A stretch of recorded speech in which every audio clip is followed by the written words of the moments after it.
నమస్కారం వార్తలకు స్వాగతం. ముందుగా ముఖ్యాంశాలు.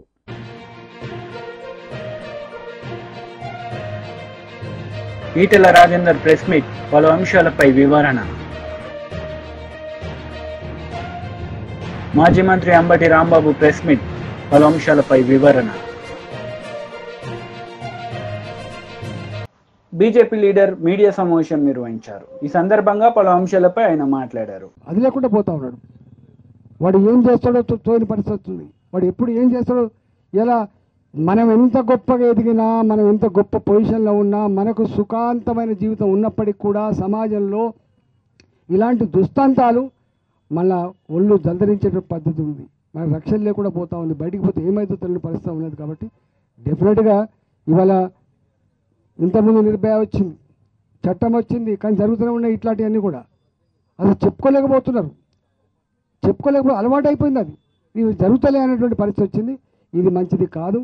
ఎంత సంపద పెరిగినా, ఎంత ఎత్తుకు ఎదిగినా మానవ సంబంధాల్లో ఇవాళ ఇలాంటి పరిణామాలు మన తిరోగమనలకు చూపిస్తున్నాయి, రిగ్రెసివ్ మేనర్ చూపిస్తుంది తప్ప ప్రోగ్రెసివ్ మేనర్ చూపించలేనటువంటి విషయాన్ని పాలకులుగా, పార్టీల నాయకులుగా అర్థం చేసుకోవాల్సి అక్కడ ఉన్నది. డాక్టర్లుగా పేషెంట్ ట్రీట్మెంట్ ఇస్తారు, ఇంజనీర్లుగా సమాజం ఒక రోడ్డు ఎత్తరు కావచ్చు, బ్రిడ్జ్ కడతారు కావచ్చు, కానీ ఇలాంటి వాటిని నియంత్రించే కర్తవ్యం, బాధ్యత సోషల్ సైంటిస్ట్గా రాజకీయ నాయకుల పైన ఉంటారనే విషయం మేము మర్చిపోకండి. ఇది మంచిది కాదు. దీని పట్ల మేధోమథనం జరగాలి. దీని పట్ల దీనికి పరిష్కారానికి ఏదైనా మార్గాలు వెతకడం అక్కడ ఉందని చెప్పి మనవి చేస్తూ, వాళ్ళని వెంటనే అరెస్ట్ చేయడమే కాకుండా ఉరి తీయాలి. అట్లాంటి బహిరంగంగా ఉరి తీయాలి తప్ప ఏదో కాడ ఇవాళ మనం చూస్తూ ఉన్నాం. ఇట్లాంటి పిచ్చి పనులు చేసినా, సైకోల పని చేసినా, సాడిస్ట్గా ఉన్నటువంటి వాళ్ళను చట్టాలు కూడా ప్రొలాంగా వాళ్ళకు విచారణ జరపకుండా ఇలాంటి వాటి మీద నిర్ధారణ అయితే తక్షణమే చర్య చేపట్టి ప్రజానీకానికి ఒక విశ్వాసం కలిగించాల్సిన బాధ్యత ఉందని చెప్పి నేను డిమాండ్ చేస్తూ, వాళ్ళని అరెస్ట్ చేయాలి, వాళ్ళు ఉరి తీయాలని చెప్పి డిమాండ్ చేస్తూ, డాక్టర్లకి శాశ్వతంగా ప్రొటెక్షన్, డాక్టర్లకి గౌరవం, డాక్టర్లుగా పేషెంట్లను గతంలో ఎట్లయితే ప్రేమపూర్వకంగా చూసే వాతావరణం ఉందో ఆ వాతావరణం కల్పించే బాధ్యత కూడా ప్రభుత్వాల మీద ఉందని చెప్పి నేను డిమాండ్ చేస్తూ, మీ అందరికీ మీ సంఘీభావానికి, మీరు చేస్తున్న ఉద్యమానికి సంపూర్ణంగా మద్దతు ఇస్తూ సెలవు తీసుకున్న నమస్కారం. జై తెలంగాణ. ఆవాజ్ దో.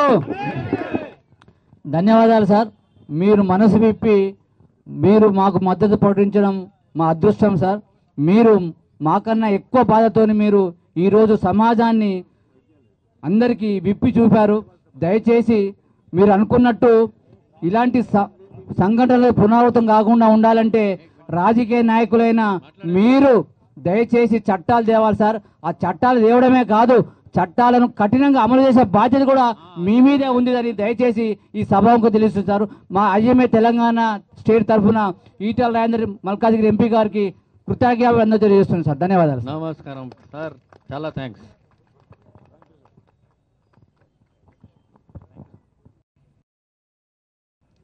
హామీలు ఇచ్చిండ్రు, కానీ అవి సంపూర్ణంగా అమలు కాకపోవడం వల్ల మళ్ళీ దాడులు జరుగుతూ ఉన్నాయి. ఎంతకాలమని స్టెథోస్కోప్ పట్టుకొని పేషెంట్లకు సర్వీస్ అందించాల్సిన మేము, హుందాగా బతకాల్సిన మేము, వైద్యో నారాయణో హరి అని చెప్పి కీర్తించే ఈ సమాజంలో ఎందుకు మాకు దుస్థితి అని చెప్పి ఇవాళ డాక్టర్లుగా ఈ రోడ్ల మీదకి వచ్చిన తీరు సమాజానికి మంచిదైతే కాదు. నాకు తెలిసి చిన్నప్పటి నుంచి కూడా డాక్టర్లు అయ్యేవాళ్ళు క్లాస్ రూమ్లో గొప్పగా చదువుకునే వాళ్ళు, టాప్ ర్యాంక్స్ మంచిగా చదువుకునే వాళ్ళు మొదలు మీరు ఏమవుతారంటే ఐఏఎస్ అని చెప్పరు, ఐపీఎస్ అని చెప్పరు, ఇంజనీర్ అని చెప్పరు, డాక్టర్ కావాలని కోరుకుంటారు. అంత క్రీమ్ లాంటి, అంత కష్టపడి చదువుకొని, సరే డబ్బులు సంపాదించే వాళ్ళు అందరూ ఉండొచ్చు, ఉండకపోవచ్చు, వృత్తి మీద కొంతమందికి గౌరవం ఉండొచ్చు, లేకపోవచ్చు, కానీ మెజారిటీ డాక్టర్లు అనాదిగా ఇవాళ సేవలు అందించే వాళ్ళు. ఎంత బాధ అనిపిస్తుంది అంటే గవర్నమెంట్ హాస్పిటల్లో పనిచేసే డాక్టర్లు అయితే నిందించే వాళ్ళు ఎక్కువ ఉంటారు. వాళ్ళని టైంకు రారని, సరిగా చూడరని నిందించే వాళ్ళు ఉంటారు. కానీ వాళ్ళ జీతభత్యాలు ఎట్లున్నాయి గురించి ఎవరు మాట్లాడరు. ఒక డాక్టర్ బయటికి రావాలంటే 5.5 సంవత్సరాలు కేవలం ఎంబీబీఎస్ మాత్రమే కాదు, ఇవాళ మళ్ళీ పీజీ చదువుకుంటే తప్ప డాక్టర్గా పరిగణిస్తలేదు. ఇవాళ ఎంబీబీఎస్ డాక్టర్ అంటే వెనుకట గొప్ప వాల్యూ ఉండే, ఇవాళ ఎంబీబీఎస్ డాక్టర్కి వాల్యూ లేదు. పీజీ చదువుకుంటే తప్ప డాక్టర్ అనే పరిస్థితి లేదు.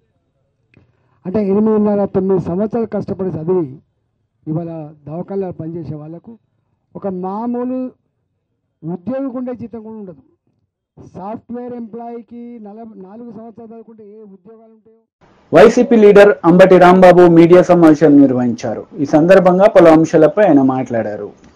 రామోజీరావు గారు ఆయన వాళ్ళు చనిపోయి ఉండవచ్చు. ఆయన చనిపోయిన తర్వాత ఆయన వారసులుగా కొనసాగుతున్న వారు ఉన్నారు. ఆ సామ్రాజ్యం ఉంది. ఆ సామ్రాజ్యం అంతా అవినీతితో ఏర్పడినటువంటి సామ్రాజ్యమే తప్ప ధర్మంగా ఏర్పడినటువంటి సామ్రాజ్యం కాదు అనేది దయచేసి అర్థం చేసుకోవాల్సినటువంటి అవసరం ఉంది. ఇదే విషయాన్ని రిజర్వ్ బ్యాంక్ ఆఫ్ ఇండియా చాలా స్పష్టంగా ఈ రోజున హైకోర్టులో, తెలంగాణ హైకోర్టులో చాలా స్పష్టంగా తన కౌంటర్లో దాఖలు చేసింది. రామోజీరావు గారు చేసినటువంటి ఫైనాన్షియర్స్ అంతా కూడా ఈ మార్గదర్శి ఫైనాన్షియర్స్ అంతా కూడా ఆర్బీఐ చట్టానికి వ్యతిరేకంగా చేసినటువంటిదే ఈ 50 సంవత్సరాల కాలంలో కూడా అనేటువంటి మాట ఆర్బీఐ చెప్పినటువంటి సందర్భం. తప్పనిసరిగా ఈ కేసులో రామోజీరావు గారికి కానీ వారి వారసులకు కానీ తప్పనిసరిగా శిక్షించేటటువంటి పరిస్థితి ఉంటుంది. దానిలో ఏ విధమైన సందేహము లేదు. యాతావాత నేను చెప్పదలుచుకున్నది ఒక్కటే, రామోజీరావు గారు లాంటి వాళ్ళు అనేక మంది ఇలాంటి కార్యక్రమాలు చేసి తెలుగుదేశం గొడుగు కిందో తెలుగుదేశం గొడుగు పైనో బ్రతకాలనేటువంటి పరిస్థితి చేస్తున్నారు. ఇంత దారుణమైన అంశాలను మాత్రం చంద్రబాబు నాయుడు గారు కానీ వాళ్ళు కానీ వీళ్ళు కానీ ఖండించరు. వాటిని మోసేటటువంటి ప్రయత్నం చేస్తారు. తెల్లారు లెగిస్తే జగన్మోహన్ రెడ్డి గారు ఆర్థిక నేరగాడని, జగన్మోహన్ రెడ్డి గారు విధ్వంసకారుడని ఇలాంటి ప్రచారం చేసే కార్యక్రమం చేస్తున్నారు. నేను చాలా సందర్భాల్లో చెప్పాను. ఇప్పుడు కాదు, డాక్టర్ వైఎస్ రాజశేఖర రెడ్డి గారు ఉన్న రోజు నుంచి మేము చెప్తున్నాం, రామోజీరావు గారు వైట్ కాలర్ క్రిమినల్ అని, ఆయన నేరగాడని మేము చెప్తున్నాం. ఆయన చనిపోయిన తర్వాత ఆర్బీఐ చాలా స్పష్టంగా చెప్పింది, ఆర్థికంగా నేరం చేసినటువంటి వ్యక్తి ఇతను అనేటువంటి పరిస్థితులు చెప్పడం జరిగింది. దీన్ని మూలం నుంచి తీసుకొచ్చినటువంటిది రాజశేఖర రెడ్డి గారు. ఆయన మరణించారు. తర్వాత we have to appreciate, Undavalli Arun Kumar గారిని అప్రిషియేట్ చేయాలి. ఇది చచ్చిపోయినటువంటి కేసుని, దీన్ని కొట్టేంచుకున్నటువంటి కేసుని, దాన్ని 2018లో దాన్ని కొట్టేంచుకోవాలనే ప్రయత్నం చేసి కొట్టేంచుకున్నా కూడా దాన్ని సుప్రీంకోర్టుకు వెళ్లి దాన్ని బతికించి మళ్ళా తీసుకొచ్చి తెలంగాణ హైకోర్టులో పెట్టి ఆర్బీఐ కౌంటర్ వేసేటువంటి పరిస్థితి తీసుకొచ్చింది మన ప్రభుత్వం కూడా. ఆంధ్రప్రదేశ్ ప్రభుత్వం కూడా దానిలో ఇంప్లీడ్ అయి ఉన్నది. దీని మీద విచారణ జరగవలసినటువంటి అవసరం ఉందని కూడా నేను మనవి చేస్తున్నా. ఈ అరుణ్ కుమార్ గారు రోజు దీని గురించే, మేము ఆయన చాలా సందర్భాల్లో రాజశేఖర రెడ్డి గారి దగ్గర ఉన్నటువంటి వ్యక్తులం కాబట్టి చాలా సందర్భాల్లో మాట్లాడుకుంటూ వచ్చాం. అప్పటి నుంచి ఇప్పుడు కూడా రామోజీరావు గారి కేసు విషయం చాలా సందర్భాల్లో మాట్లాడుతూ, నేను కూడా చాలా సందర్భాల్లో కలిశాను ఆయన్ని. ఆయన రూమ్ నిండా మన చిట్ ఫండ్ కంపెనీకి సంబంధించినటువంటి కాగితాలు, ఫైనాన్షియర్కి సంబంధించిన కాగితాలు ఉంటాయి. రామోజీరావు గారికి సంబంధించినటువంటి కేసులో చాలా పరిశీలి చేస్తున్నటువంటి వ్యక్తి. అందువల్లనే ఆయన మీద అఫిడవిట్ కూడా, పరువు నష్టం దావా కూడా రామోజీరావు గారి కుటుంబ సభ్యులు వేశారు. ఇంత పరువు మాది పోయింది, మీరు కట్టాలని. కాబట్టి నేను ఈ సందర్భంగా ఉండవల్లి అరుణ్ కుమార్ గారిని కూడా నేను రిక్వెస్ట్ చేస్తున్నాను. ఇది చాలా జెన్యూన్ అయిన కేసు. ప్రజల యొక్క సొమ్మును దుర్వినియోగం చేసేటటువంటి కార్యక్రమం చేస్తున్నటువంటి రామోజీరావు గారి వారసత్వం మీద మీరు యుద్ధం చేయండి లీగల్గా. దాన్ని యుద్ధం చేయకపోతే మీ మీద వేశారు కదా మళ్ళా పరువు నష్టం దావా, అది కూడా మీరు గుర్తుపెట్టుకుని దీని మీద యుద్ధం చేయాల్సినటువంటి అవసరం ఉంటుందని కూడా నేను ఈ సందర్భంగా మనవి చేస్తూ, మార్గదర్శి చేసినటువంటి ఈ కార్యక్రమాలన్నీ కూడా చట్ట వ్యతిరేకమైన కార్యక్రమాలు. చిట్ ఫండ్ కంపెనీ చేస్తున్నటువంటి కార్యక్రమాలన్నీ కూడా చట్ట వ్యతిరేకమైన కార్యక్రమాలు. నేను ఈ రాష్ట్ర ప్రభుత్వాన్ని, నారా చంద్రబాబు నాయుడు గారిని నేను మీ ద్వారా విజ్ఞప్తి చేస్తున్నా, ఈ చట్ట వ్యతిరేకమైన కార్యకలాపాలని మీరు ఏదైనా చిట్ ఫండ్ కంపెనీ తప్పు చేస్తే తెల్లారిపాటికి మూసేస్తారు. కానీ రామోజీరావు గారు చిట్ ఫండ్ కంపెనీ అంతా లోపభూయిష్టంగా ఉంది. ఎక్కడ రూల్స్ను పాటించడం లేదు. వాటి మీద మీరు యాక్షన్ తీసుకోకపోయినట్లయితే మీరు ప్రజలకు సమాధానం చెప్పవలసినటువంటి పరిస్థితి వస్తుంది. రామోజీరావు గారు మీకు దైవంగా ఉండొచ్చు, గురువుగా ఉండొచ్చు, కానీ ఆయన కంపెనీ చేస్తున్న చిట్ ఫండ్ కంపెనీలన్నీ కూడా అతి దారుణంగా చట్ట వ్యతిరేకంగా నడపబడుతూ ఉన్నాయి. వాటి మీద కూడా యాక్షన్ తీసుకోవాల్సినటువంటి అవసరం ఉందని ఈ సందర్భంగా నేను చెప్పదలుచుకున్నాను. దాన్ని త్వరలో రాబోయే టైంలో మనం చూస్తాం.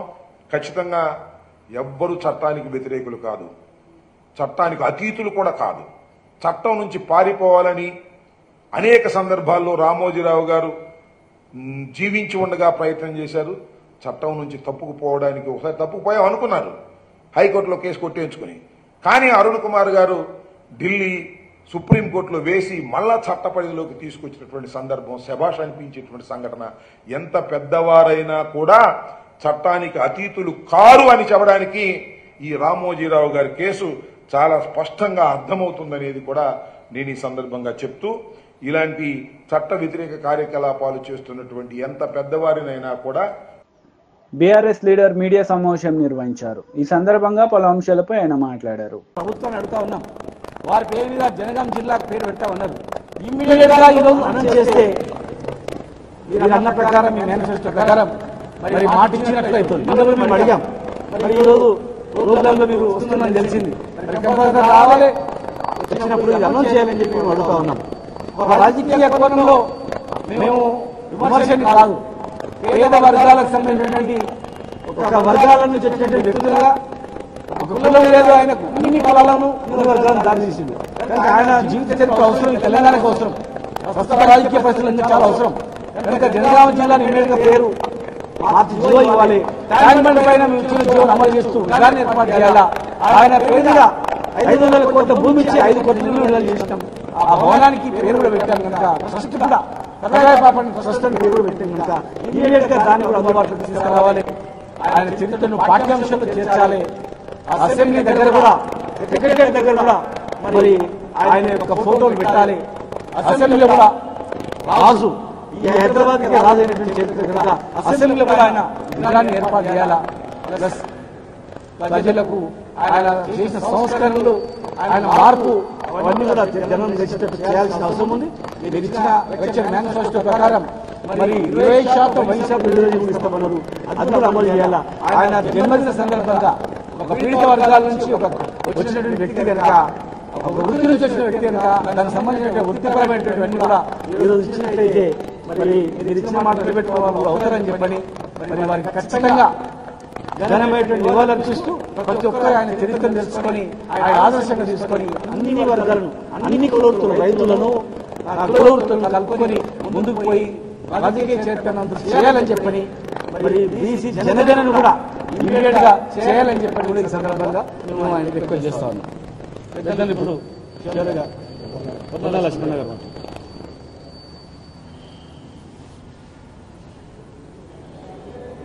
సర్దార్ సర్వాయి పటేల్ కిలాషాపురం గ్రామవాసిగా చరిత్ర, స్ఫూర్తి ఒక చెప్పుకోవాల్సిన అవసరం ఈరోజు వారి కార్యకలాపాలకు నివాళులు అర్పించడం మరొకటి. ఆ స్ఫూర్తితో ముందడుగు వేయడానికి చేసే చర్యలు చేపట్టాల్సిన అవసరం. సామ్రాజ్యవాదులకు వ్యతిరేకంగా ఈ ప్రాంతవాసులకు ఆదర్శంగా నిలిచిన వ్యక్తి సర్దార్ సర్వాయి పటేల్. అదేవిధంగా పీడనకు, దోపిడీకి అడ్డుకట్ట వేసి సామాన్య ప్రజలందరూ సమానత్వం కోసం పోరాటం చేసే దాంట్లో ఈ ప్రాంత చరిత్రలో అగ్రగామిగా నిలిచిన వ్యక్తి సర్దార్ సర్వాయి పటేల్. వారి విగ్రహం మొట్టమొదటిసారిగా లండన్ మ్యూజియంలో ఉన్న ఆయన పటాన్ని తీసుకుని దాని ద్వారా 1998 జనవరిలో మా గ్రామంలో నేను స్వయంగా విగ్రహం ఏర్పాటు చేసే అవకాశం నాకు లభించినందుకు సంతోషపడుతున్నాను, గౌరవపడుతున్నాను, స్ఫూర్తిదాయకంగా మిగిలిపోతున్నాను చూసి. ఆ తర్వాత భువనగిరి ఇక్కడ 2-3 విషయాలు. తెలంగాణ పోరాటం ఎవరు సమ్మక్క సారలమ్మ, కాకతీయుల రాజ్యాధికారం మీద పోరాటం చేస్తారు. అదే స్ఫూర్తితో మరి 17వ శతాబ్దంలో 374 జన్మదినం జరుపుకుంటున్నాం సర్దార్ పాపన్న. ఆ తర్వాత దొడ్డి కొగురయ్య, సాకలి ఐలమ్మ. ఇది తెలంగాణ చరిత్ర. సర్దార్ పాపన్న చరిత్రే తెలంగాణ సాధనకు ఉపయోగపడింది దాంట్లో సందేహం లేనిది. అందుకు ప్రొఫెసర్ జయశంకర్ గారు ముందుపడ్డాం. ఆ తర్వాత కేసీఆర్ గారు తన కార్యక్రమాలను విస్తరింపజేసి పార్టీలను, వ్యక్తులను, సమాజాన్ని ఒత్తిడితో ఒప్పించే అవకాశం తీసుకున్నందున ఈరోజు మనం మరింత గర్వపడాల్సిన అవసరం ఉంది. ఆ దిశలో పట్ల కేసీఆర్ గారు స్టెప్స్ ముందేశారు. ఇవాళ దాన్ని స్మరించుకోవడంతో పాటు, అది ముందుకు తీసుకోవడంతో పాటు సమానత్వ సాధన ఇది నిరంతర పోరాట కార్యక్రమం తరతరాలుగా జరుగుతున్న వాస్తవం. కానీ సమానత్వ సాధన లోపల అలసత్వం ఉండకూడదు అని గుర్తు చేసుకోవడానికి, ముందడుగు వేయడానికి, తద్వారా ప్రజల్ని చైతన్యపరచడానికి చేసే కార్యక్రమాలు మరి నిర్వామంగా చేయాల్సిన అవసరం గుర్తుకొస్తుంది. ఈ సందర్భంగా ఇలాంటి చరిత్ర కలిగిన మహనీయుల చరిత్రను పాఠ్యాంశాలుగా ఉంచి ఈ తరానికి, ముందు తరాలకు, సర్వదా ఈ ప్రాంత వాసులకు, జనరేషన్స్ కి తరతరాలుగా నిలిచిపోయే విధంగా ఈ అంశాన్ని ముందుకు తీసుకెళ్లాల్సిన బాధ్యత ప్రభుత్వాల మీద, రాజకీయ నాయకుల మీద, అదేవిధంగా సమాజంలో మంచి గురించి, సమానత్వం గురించి ఆలోచించే ప్రతి వ్యక్తి ఆలోచించాల్సిన అవసరం ఉంది. టీడీపీ లీడర్ మీడియా సమావేశం నిర్వహించారు. ఈ సందర్భంగా పలు అంశాలపై ఆయన మాట్లాడారు. పోలీస్ డిపార్ట్మెంట్ వచ్చింది. 2 చోట్ల ఇక్కడ కాలిపోయి ఉన్నాయి. అక్కడ ఒక చోట, ఇక్కడ ఒక చోట. లోపలే సగం కాలనీ.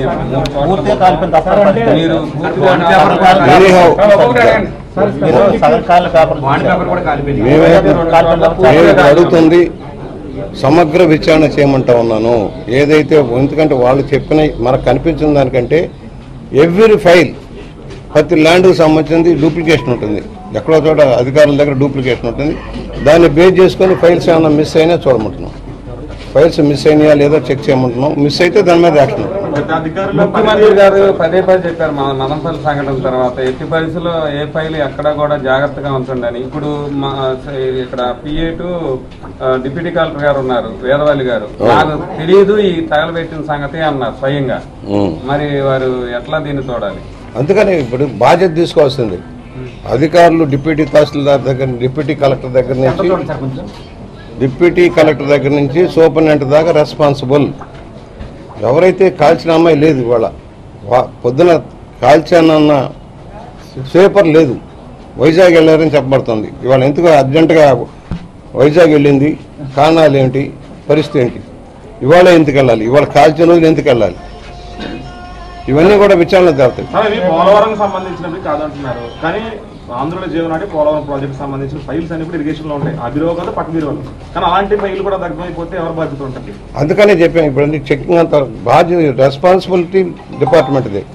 ఎంటైర్ డిప్యూటీ ఎవరు కలెక్టర్ ఫైల్స్ అధికారుల దగ్గర ఉండాలో వాళ్ళ రెస్పాన్సిబిలిటీ.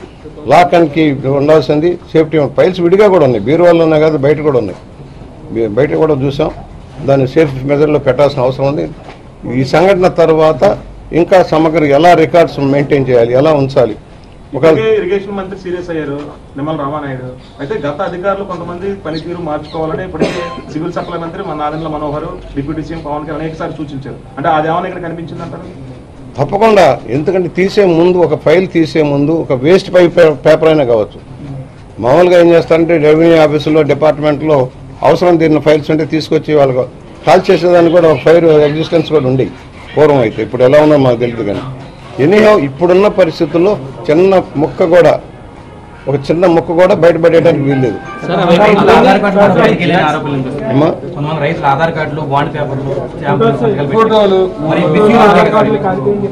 చెక్ చేస్తారు, చెక్ చేయమన్నాం. అప్పుడే అవలా నేను నిర్ధారణకు రావట్లా. విచారణ చేసిన తర్వాత పూర్తిగా అసలు ఏం జరిగింది అనేది డిపార్ట్మెంట్ ఎంక్వైరీ చేస్తుంది. అందరి దగ్గర స్టేట్మెంట్లు తీసుకుంటూ ఉన్నారు. అది పగలు జరిగిన సంఘటనగా ఉంది, రాత్రిపూట జరగల, పగలు జరిగిన సంఘటన. దాని మీద కూడా ఇప్పుడు SP గారు కూడా వెంటనే రియాక్ట్ అయ్యి డిపార్ట్మెంట్ పంపించారు.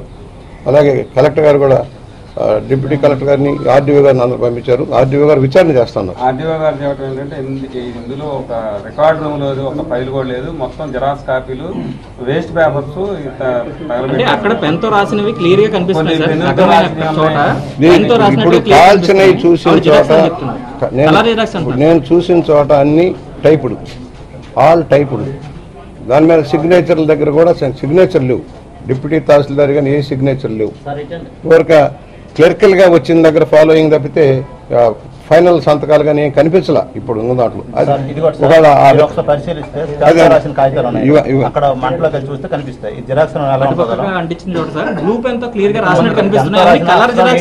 అది కూడా చూద్దాం, అక్కడ పేపర్లు ఉన్నాయి కదా, అది కూడా చూద్దాం. మనం కన్క్లూజన్ రావట్లా, మీరు కానీ నేను కన్క్లూజన్ రావట్లా. సమగ్ర విచారణ చేస్తారు. అవసరమైతే సైంటిఫిక్ పేపర్లన్నీ కూడా పోలీస్ డిపార్ట్మెంట్ హ్యాండ్ ఓవర్ చేసుకొని అది. సార్ రైతుల ఫోటోలు కూడా బయటకు వచ్చినాయి, మరి ఫోటోలు బయటకి వెళ్తే ఆధార్లు బయటకు వెళ్తే మిస్యూజ్ అయ్యే అవకాశం లేదంటారు. ఉంటుంది. అవి జిరాక్స్లు అంటారు, ఇవి జిరాక్స్లు అంటున్నారు. కొన్ని పాలనలో అవినీతి ఆరోపణలు జరిగేవి, ఆ శాఖలకు సంబంధించి రికార్డులు భద్రతకి ఏమన్నా ఇప్పుడు మీరు ఏమన్నా ఆదేశాలు జారీ చేస్తారు? నేను ఇవాళ ఒకటే చెప్తున్నాను, నిన్న మన కలెక్టర్ గారు కూడా చెప్పాం. సమగ్ర సర్వేలు ఇప్పుడు పంచాయతీలు ఉన్నాయి, పంచాయతీల్లో ప్లాన్లు అప్రూవల్ ఇచ్చారు, లేఅవుట్లో ఇవ్వాల్సిన కామన్ సైట్లు ఏ కనపట్ల. ఎవరు బాధ్యులు? తహసీల్దారుల బాధ్యుల, అక్కడున్న సర్వేర్ల బాధ్యుల, సెక్రటరీల బాధ్యుల తేల్చమన్నాం. మొన్న మొత్తం సర్వేర్లను పిలిచి ఒక మీటింగ్ పెట్టాం. మొత్తం ప్లాన్లన్నీ తీసుకొని. వార్తలు ముగించే ముందు ముఖ్యాంశాలు మరోసారి.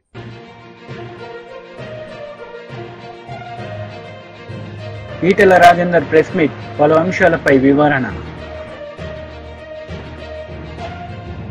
మాజీ మంత్రి అంబటి రాంబాబు ప్రెస్ మీట్, పలు అంశాలపై వివరణ. ఈ వార్తలు ఇంతటితో సమాప్తం. తిరిగి ప్రసారమయ్యే వార్తలు మళ్ళీ కలుద్దాం. అంతవరకు సెలవు. నమస్తే.